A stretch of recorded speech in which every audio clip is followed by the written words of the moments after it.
Hello, everybody. Welcome back to the Dreamhack Magic US Regional Championship. My name is Monty DeVuti. I have the pleasure of being joined by Mr. Tandy MTG himself, Todd Anderson.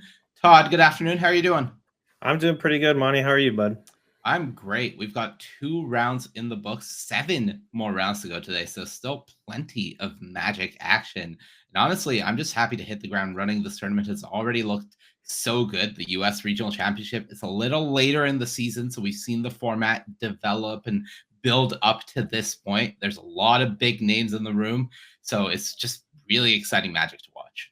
Yeah, absolutely. And I've actually been off camera for the last 3 hours, but I've been paying attention to every match. And so far, the games have been good. The players have really been on top of stuff, and overall, it's been a fun tournament so far. Looking to cast 2 rounds in a row for you before we have dinner.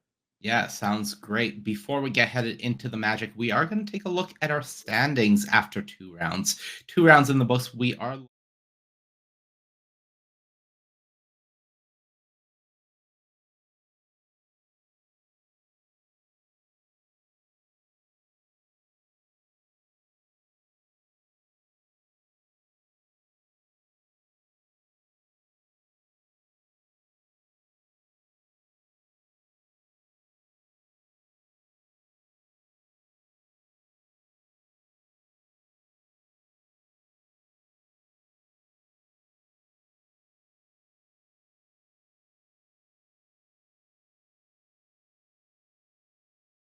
This is just a snapshot of where the tournament sits right now. So with a lot of Magic to go, a lot of rounds to go, anything can happen. Of course, the regional championship is not the Pro Tour yet. It's the first step before the Pro Tour, or the last step, I should say. So a lot of the names that we are going to be seeing this weekend, some are going to be recognizable, but a lot are not. And that's because these are the names we don't know yet. These are the names we are going to start learning, like Matthew Sapoff, who won the previous regional championship.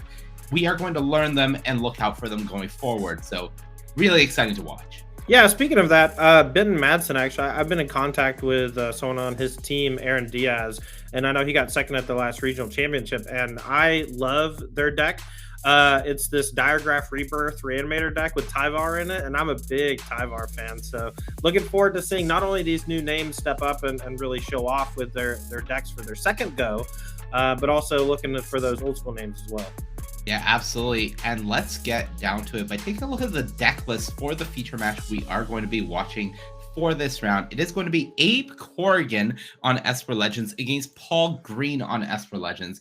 Starting with Abe's build of the deck, Todd, what stands out to you from this Esper deck? So first and foremost, the legends themselves are kind of just generic mid cards, like Dinnick. It's just a 2/3 lifelinker. And sometimes we fill out the rest of the deck with similar legends that have just like weaker abilities because it enables Plaza of Heroes. And Esper Legends in this build from Abe Corrigan is playing 2 copies of Harbin, Vanguard Aviator, even though we're not really a soldiers deck. It's just a 3/2 fly for 2 mana, a really efficient threat, a way to get over on your opponent's creatures that are gumming up the ground, like Fable the Mirror Breaker tokens and such. I really like this addition. I saw Andrew Elbogan tweet about it a day or two ago, and I think that Abe really adopted it, and it looks great. Yeah, another key card that I do see in this version that we don't always see was Gix. And that's a card that we're not going to be seeing here in Paul Green's version of the deck as we swap over.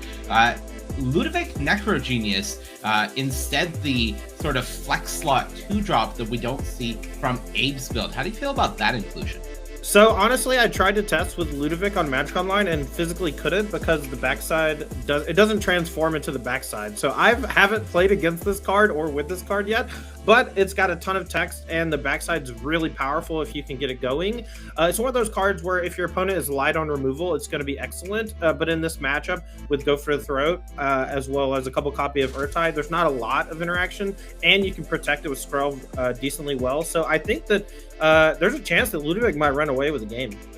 Yeah, definitely mirror matches when you do have decks like this. They are incredibly close, and it does come down to some of those last card choices, some of those sideboard slots. So I think as we head into this match, it's going to be really interesting to see who tuned their deck a bit better for the mirror, considering there is so much Esper Legends this weekend. Now, unfortunately, friends, we did miss game 1 of this match. So we are going to be heading in with game 2. All right. Well, it looks like we are knee deep in game number 2 here. We did have a little bit of technical difficulties, so maybe this is the end of game 1. Okay, excuse me. That was just the last moments of game 1. So Abe Corrigan is going to take that down as we go into sideboarding. All right. Well, one thing I do want to point out, and we didn't get to talk about it fully in the pregame deck text or whatever, but both players are bringing 4 copies of Cut Down into the matchup after sideboard. Cut Down, not necessarily what you want in a Plaza of Heroes deck in the main deck, but as someone noted earlier on coverage, I think it was Corey, Cut Down is one of the best 1-mana spells you can ask for the mirror match. It kills almost every single creature that's presented that costs 3 or less mana. And because of that, I think the post-cyber games are going to be a lot more back and forth because you're able to take out Skrells for 1 mana and take out those powerful 3-drops for just a single mana as well. Okay, so Cut Down definitely going to be one of the big pieces of the game plan here and who draws more. But looking at the sideboards for both players, are there any other cards you have your eyes on that could swing the matchup one way or the other? I think both players just having some more interaction is good. The counter spells themselves, Disdainful Stroke and Negate, aren't very good. Both players bringing some number of counter spells, but that's not really how you need to attack the matchup. This deck is extremely threat dense, and all those threats are these powerful 2 and 3 mana legends. And so any sort of removal spell you can bring in, I think is going to be good. Gix's Command's a little expensive, but I suspect both players will be cutting some number, if not all, of the Thalia Guardian of Thraben. And so those will get a little bit cheaper. It looks like Abe Corrigan has Liliana the Veil, which could play a major role in just dominating the battlefield as well as controlling the hand size of the opponent. Kaito Shizuki from Paul Greenside, if you're on the play, I think could be good because it allows you to really leverage the Skrelv into 2-drop sequences that you can manage. As well as the games just do get a bit grinder after sideboard. I think that Paul Green's wedding announcements could come in as well because they do come up the ground quite nicely. And since both players are going to get a little more interactive, it could come up. But it doesn't seem good for game 1. So both these players would have to have a significant knowledge of the post game 1 matchup for the wedding announcements to come in, I think. Yeah, and that is where we are. Just to remind everybody, we are heading into game 2. There was a slight recording error with this match, so apologies for that. But as the player's sideboard, I do want to take a moment to talk a little more about a card that you did touch on, which is Gix's Command. This is a really interesting one because in a matchup like this, both of the players do tend to have a lot of the same creatures, a lot of creatures with power 2 or less. So it does almost feel like a symmetrical card. But having that choose 2, being able to put 2 counters on something and grow your Rafine out of the range for the Gix's Command, it does feel like it really makes this card a cool little dance in the matchup. Oh, absolutely. It's a lot like a Vanquish the Horde or something like that, where you can bring in something that kind of sweeps the board, even in a symmetrical way, as long as you have ways to play around your own thing. And luckily for both players, Gix's Command does let you play around your own spell by putting 2 counters on one of your smaller creatures. So I just think Gix's Command is a nice reset button in case you fall too far behind. And I'm curious if one or both players are going to bring it in because I definitely do not expect counter spells from either side. Yeah, I think it's really going to be interesting to see how the players chose to match up here. And it does look like we are almost into the game. Paul Green is going to be on the play after losing game 1. So that is going to be the first chance maybe that we see those Kaito Shizuki's in his sideboard coming into play here. Yeah, again, I think it's going to be one of those cards that's great on the play and weaker on the draw. I think if you're on the play in the matchup, just being able to leverage those early creatures is good. And it's also even fine if your opponent is interacting with your creatures. On the draw, it's significantly worse because your opponent can play a Rafine or similar before you get that Planeswalker on the table. And then it's under immediate pressure and is no longer good. Even though it phases out, it's just not nearly as strong as it could be. Yeah, all right.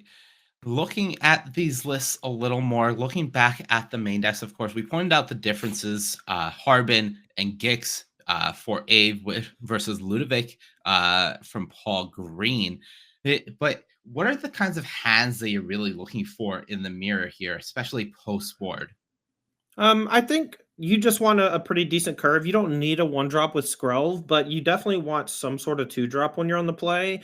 It just allows you to create this pivot point in the game where not only do things like Rafine get better, but Gix Yawgmoth Praetor gets better. And that's one of the reasons why we see Abe Corrigan bringing the Harbin Vanguard Aviators to the table. That 3/2 flyer with evasion just naturally turns on those 3 mana enable creatures like the Rafine and the Gix.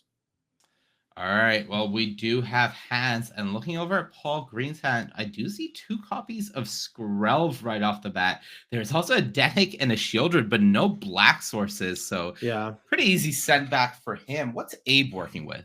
So it looks like we have some lands, a Shieldred, and a cut down, and it looks like multiple of the lands are those channel lands, Odawara, Iganjo. I was gonna say I don't think that this hand is that good, so Abe does throw it back, and both players gonna be on the mull to 6.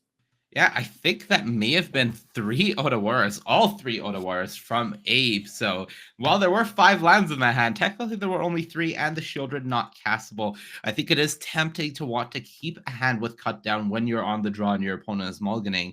But Abe's hand did a little too much of nothing, and it's certainly possible for Paul to still snowball the game out of control if Abe only has that cut down to rely on.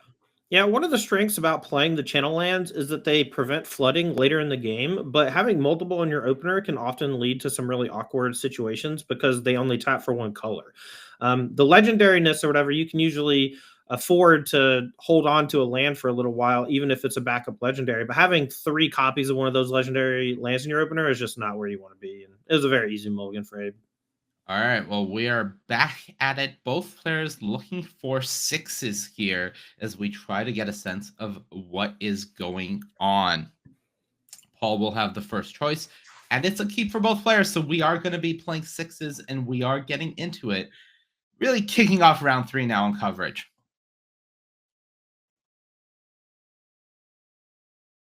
All right, no 1 drops, but it does look like Paul has that all-important 2 drop that you mentioned in Denik here to come down for turn 2. No answer from Abe as things go back to him.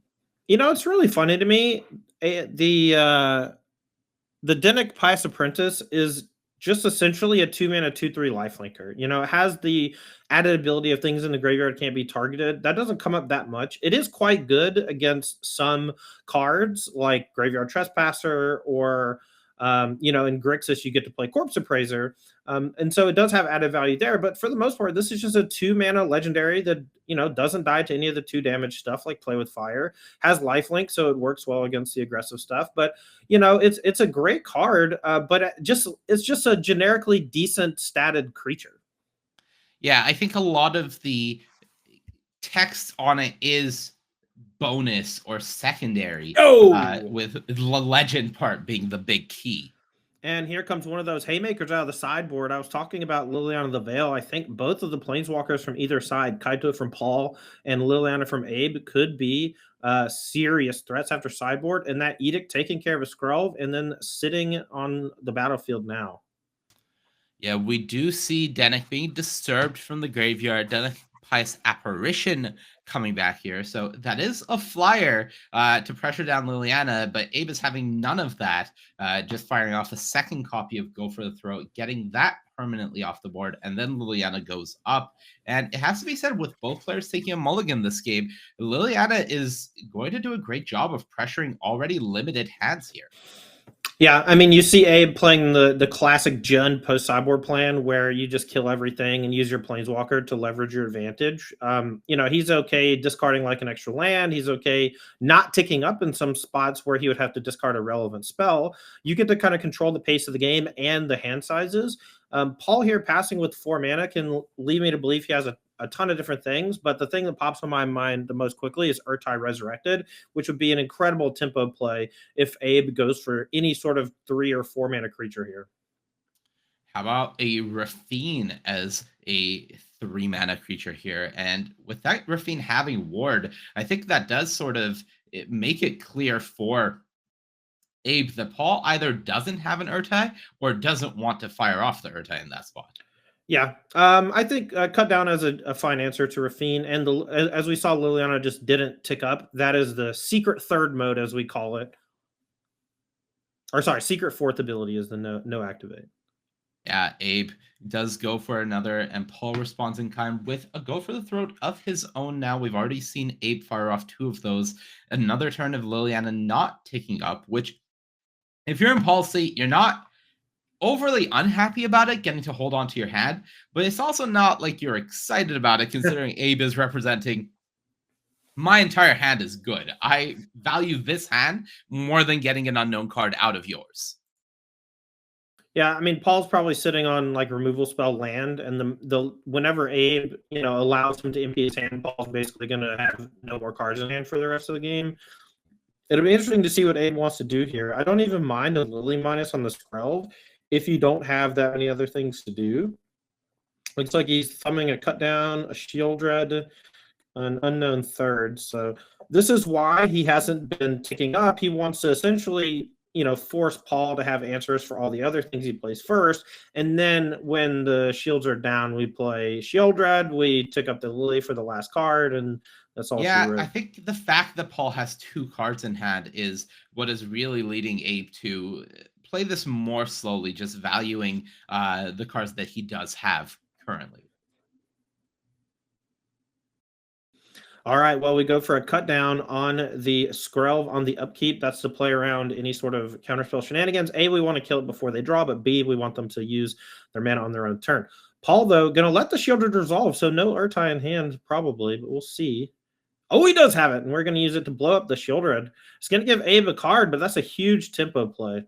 Yeah, I think letting it resolve so you can do it on the end step means Liliana can't activate minus to just get rid of the Urtai. You get a free attack on it. So Paul really leveraging the timing on that and making sure that up to this point, he couldn't have done that exact line because the creatures Abe had played were both Rafine, and with that ward, Paul didn't have the extra mana. So now that's a big swing for Paul Green. Yeah, we're going to get Rafine online. That's going to allow the Urtai to attack and get a Connive. But mostly it's going to take care of the Planeswalker for good, which is the thing that matters the most for Paul. Yeah, and we had taken a look at Abe's hand earlier. There wasn't that much that he was working with past that Shieldred. But the cruelty of Gix, that is a pretty big swing here, getting rid of that Rafine and returning a Rafine and Shieldred for Abe to hand. Yeah, so Gix's command, choosing the modes, bring two creatures back, and then destroy things with 2 or less power. That's going to clear the Rafine, even because it doesn't target, so the ward doesn't matter. We're going to be leaving the 4-power creature around, which leads me to believe that Abe doesn't really care that much. He knows that the Shieldred can check it in combat pretty well, and Paul might not have an answer for this other Shieldred. Yeah, at 20 health, I think Abe really just prioritizing using his health as a resource here. Ultimately, getting rid of one Urtai versus getting 2 Haymaker creatures back is a simple calculation for Abe in this spot. All right, going to lead with Skrelv and then Rafine, holding the Shieldred for next turn for when the protection's active. But but we have, Gix's command from Paul Green here too. And this is what I was talking about with the Haymakers. Neither player really wants those dead counterspells in hand later in the game. But that just leads these 5-mana cards to just be crazy backbreaking. Yeah, Abe was pretty happy with his 3-for-1, but Paul really just fired back with a 4-for-1 here of his own. And the pressure from this Urtai is going to add up. Of course, Abe is using his life total as a resource, but that can only take you so far, already down to 12, and a few more turns of Abe playing a creature to block and having it be removed, and he's going to be in a lot of trouble. We, looking at that hand, have a Skrelv, a Shieldred, a cut down, and a land. That cut down not answering Urtai anymore. Yeah, the cut down normally is great in the matchup because it does kill most things, but adding a counter messes with the math because it's, a combination of adding the power and toughness together. We have the ability to cast everything, Shieldred, Skrelv, and then 1 mana up. So if Paul goes for, a creature here that can die to cut down for 1 mana at the end of turn, we could have a pretty swingy turn for Abe should he peel a nice top deck. Yeah, Abe does know that Paul has a copy of Rafine in hand, as well as Ludovic, the Rafine coming back, both of those coming back, excuse me, from the Gix's command. So At least that is information that Abe has access to.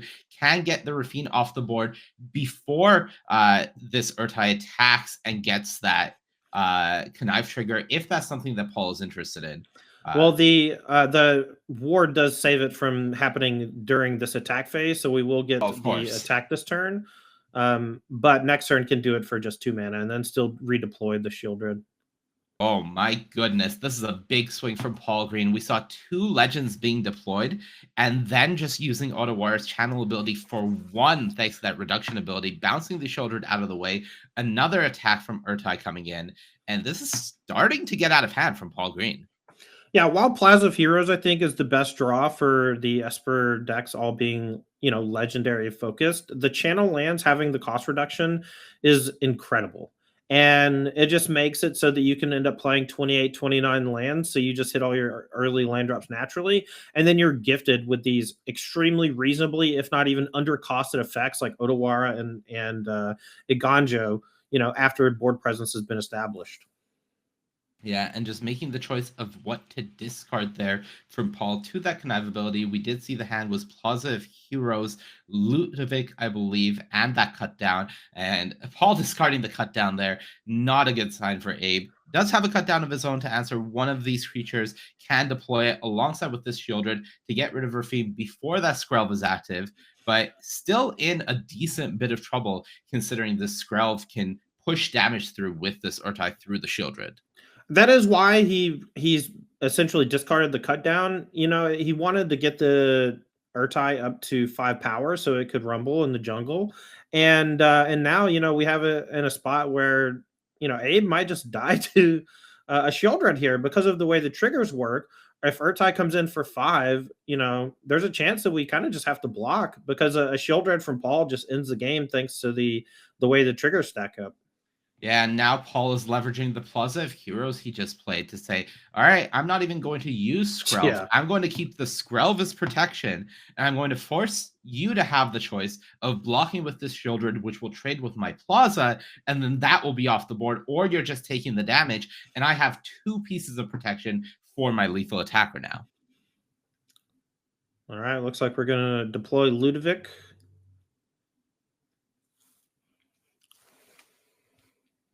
It does feel like Paul is putting Abe in a pretty awkward near checkmate position here. Abe does gain 2 life from that shoulder trigger, but it's not going to be enough to keep him alive through this combination of cards that Paul has assembled. And that means, Todd, we are going to a game 3. Yeah, I mean, post-board games, I think, in Standard are always some of the most fun because, generally speaking, compared to like Modern or even Pioneer, the decks are relatively weak, and when you sideboard, you actually just increase the strength of your deck by a significant margin because you're trying to exploit the weaknesses that your opponent has. And since both these players are doing open deck lists, they can kind of gather how they think their opponent's going to sideboard, especially considering they've already played one post sideboard game. Now both players know that each other brought in those Gix's commands, and so now they have to think, oh, do I actually want some counter spells? I need to be able to answer some of these really big haymakers in the late game, but that just leads to really early stumbles and stuff and like kind of bad draws. So it'll be a nice little back and forth in the sideboard games. Yeah, we do see a copy of Spell Pierce in Paul Green's sideboard. That one kind of interests me considering Paul knows that Abe has brought in at least one Gix's command. He knows that Abe has brought in at least one Liliana of the Veil, and he is on the draw now. So do you think there's any interest in bringing in something like that to try to combat some of these cards, even knowing that it does have limited targets? Yeah, I wouldn't be surprised. I think that we just saw it actually. Nice. Yeah, I mean that's a good call. Like it's significantly more efficient than something like Disdainful Stroke, and it answers more things. Spell Pierce being able to target early removal, being able to shut down the Planeswalker, and as you hit 5 and 6 mana, being able to shut down the Gix's commands at the end of the day, I think are just huge. And again, but this is a open decklist tournament, so both players know exactly how many of each type of card can come in. And once you see one Liliana, once you see one Gix's command from Paul Green's side of things, you have to assume that Abe has all of them, and then stuff like Spell Pierce becomes a little more desirable. Yeah, looking at a brief glimpse of how Abe sideboarded there, we do see that all the negates are in the sideboard, those not coming in to try to deal with the Gix's command. or Gix's command, I should say, just the one copy from Paul, but also all the copies of Thalia being boarded out, as you sort of predicted. So nothing too surprising from Abe. I think going to just try to make the most of being on the play here in this game 3. It's funny. I think being on the play, the Thalias are actually significantly better. We talk about if Spell Pierce is good after sideboard, right, on the draw, then maybe Thalia is good on the play. It becomes a little bit harder to sideboard at that point because Thalia is the generic, oh, my opponent has no non-creature spells in their main deck except for Go for the Throat. That one's a pretty easy cut. But again, the texture of the games changes completely after sideboard with the Haymakers and those Planeswalkers and more spot removal. And Thalia putting a tax on something cut down when you're on the play is enormous. Yeah, and you are already taxing things thanks to cards like Rafine, so that tax can add up. So I think it's an excellent point you make of just the considerations of, well, this is the first level of sideboarding and how you expect things to go, and how can you juke that and level up on that potentially as the players continue thinking and shuffling up for this deciding game 3 here. Yeah, both players 2-0 in the event, having a great day so far. Beautiful San Diego, California. And we're bringing you day 1 of the regional championship here in DreamHack Magic San Diego. Very exciting stuff. Yeah, I don't know about how it is where you are, but here in Vancouver, it is a gloomy, gray, rainy day. So Isn't it always in Vancouver though? Isn't it just Seattle light? Yeah, there's like a month out of the year where things are excellent, but most of the time it is exactly like that. And well, I can't talk much because it is raining like cats and dogs here in Roanoke, Virginia today. So both of us are quite envious looking at this gorgeous sunny convention center in San Diego and getting to watch the players really just enjoy being in this hall. All right, looks like we got a busted sleeve, so Paul Green is going to be swapping one of those out real quick. And then we're going to be drawing our opening hands. I want to take a minute to talk about the venue. We're not there in person. We're doing this remote from home, but the venue itself looks incredible. These giant open windows, we saw so many pictures of just people just smiling in the sunlight. And we don't really get a whole lot of that as Magic players in convention centers, for 2 straight days. So it's wonderful not only to have just like a great atmosphere, but all that natural lighting just looks so good. Yeah, it's hard to imagine just from this view that there's a whole DreamHack convention also happening in different halls here. Right. This hall looks so massive with all of the players in it and so much open space. And this is all just dedicated to the Magic section happening at this DreamHack, which is, a very large field. So they do need all of the space. All right. Looks like both players are looking at their opener for game number 3. Couple lands in Abe's hand, a little bit of glare. It looks like he's going to keep, but Paul Green going to ship it back. Now, I saw a cut down in Abe's hand. That could be great for preventing Paul from getting on the battlefield early. But more than anything, Abe being on the play just wants to be the one deploying the threats. If you're able to stick a threat, that just means so many of your other cards work well.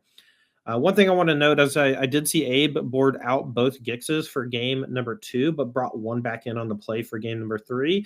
I think they have a plan that likely wants more of those type of cards when you're on the play and fewer of those cards when you're on the draw. They're really trying to take advantage of being the aggressor. This hand from Paul looks a decent bit better. The first one was missing blue sources.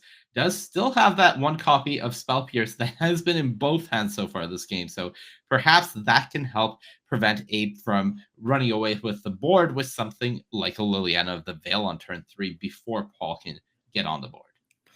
All right, here's turn 2 Dinnick. That's going to alleviate some of the pressure from the Caves of Koilos dealing damage to his life total, but that's not really what this matchup is about. Obviously, every point matters because of things like Shield Dread, but the 2/3 lifelinker here does just reduce the downside of that significantly. Yeah, Paul didn't have an answer for this Dinnick. The last time we got a glimpse of his hand, there was a copy of Destroy Evil, but of course that's not going to get the job done here against the 2-mana Legend. There is also a Shieldred in the hand, so something for Paul to build up towards. But last we saw, the Dinnick is going to be unimpeded, and that is a 4-point life swing, as you mentioned. So that life gain can absolutely add up. We did see last game, Abe died by a margin of 2 points of life. So one extra Denic hit could have kept him alive for another turn, gave him an out to finding his way through that board potentially. Really interesting play there from Abe Corrigan. He attacks with Dinnick before deploying the Adeline, noting that Paul might have been slow playing one of those removal spells a little bit, like Go for the Throat or Cut Down, and decides to play it post combat. It still gets hit with the Destroy Evil, but heads up play from Abe trying to bait out those removal spells before deploying that heavy hitter. And just recognizing that a 1/1, should he get it from the Adeline, is not going to make the biggest difference if this Adeline is going to live anyways, and wanting to try to find an opportunity to let the Adeline live instead, which makes a lot of sense given how this matchup tends to go. Yeah, I mean, it's weird because the Adeline does have that combat effect that you definitely want if your opponent has nothing. But Abe said essentially there is a roughly less than 10% chance that you don't have a removal spell for something here, and decides to just try to walk the dog a little bit. But Paul didn't fall for it and kept the Destroy Evil for later.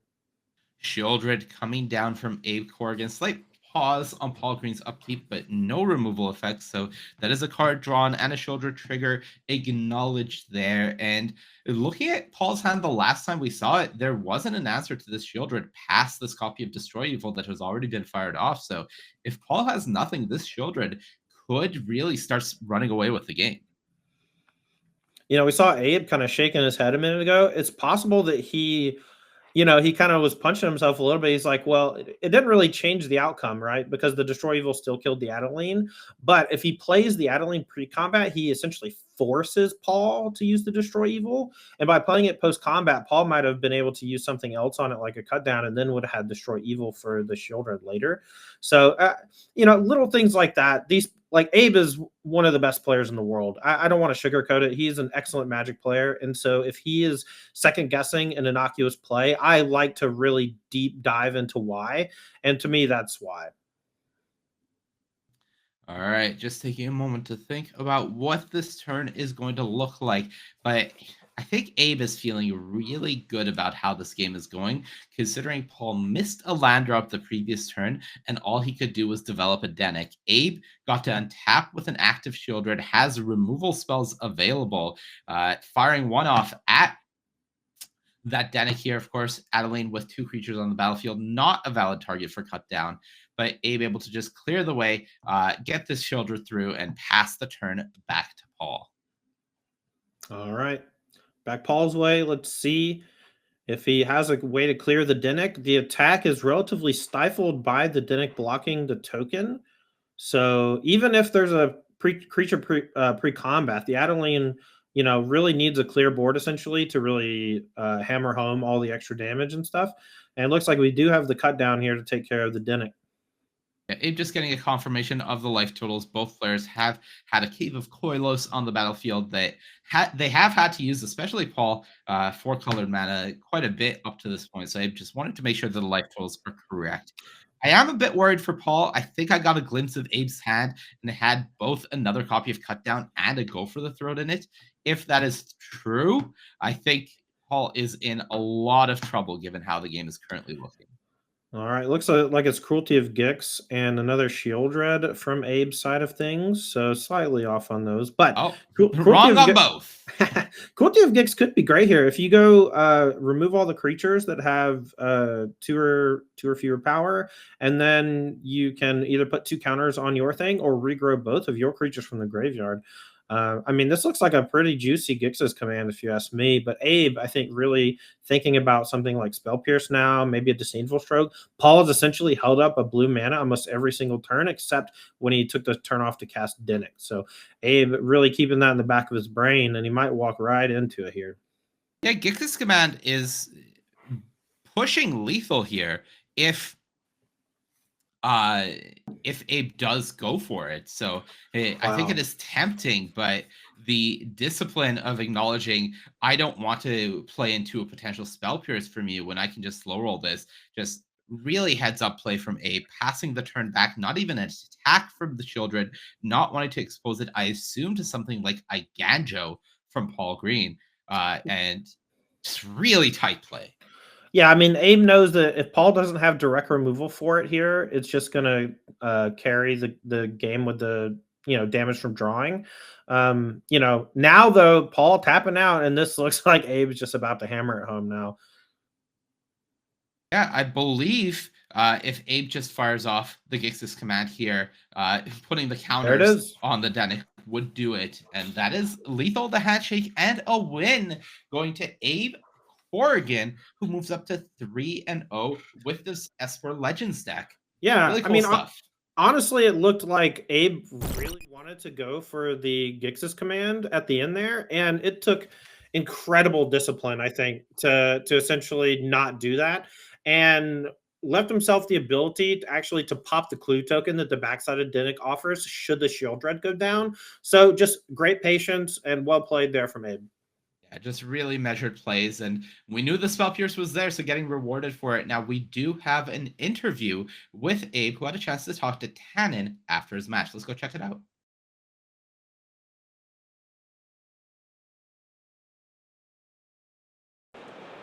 Hey everybody, Tanner Grace back here. I'm with Abe Corrigan, 3-0 in the tournament here today. Now, you're playing Esper Legends, a deck that's really, really popular here today.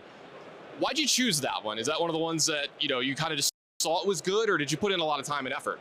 I did put in a lot of time and effort testing for this tournament. I actually played LCQs yesterday, which was pretty loose, but I managed to win one and it's doing well so far. But I tested with a really great team, and I thought coming into the tournament that the red-black or Grixis midrange decks and the Esper decks were the best decks.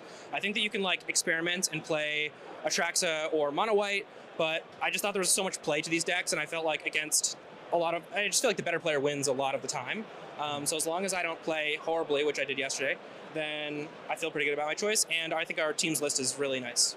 It looks pretty good. It's got some pretty good results so far. Now, before we had a little bit of a break from Paper Magic, you were pretty notorious grinder. You were going to a lot of events in your area, doing really well, making a big name for yourself. What's it like having this back? It's pretty great. COVID was just not great for competitive Magic and made it difficult to play a lot.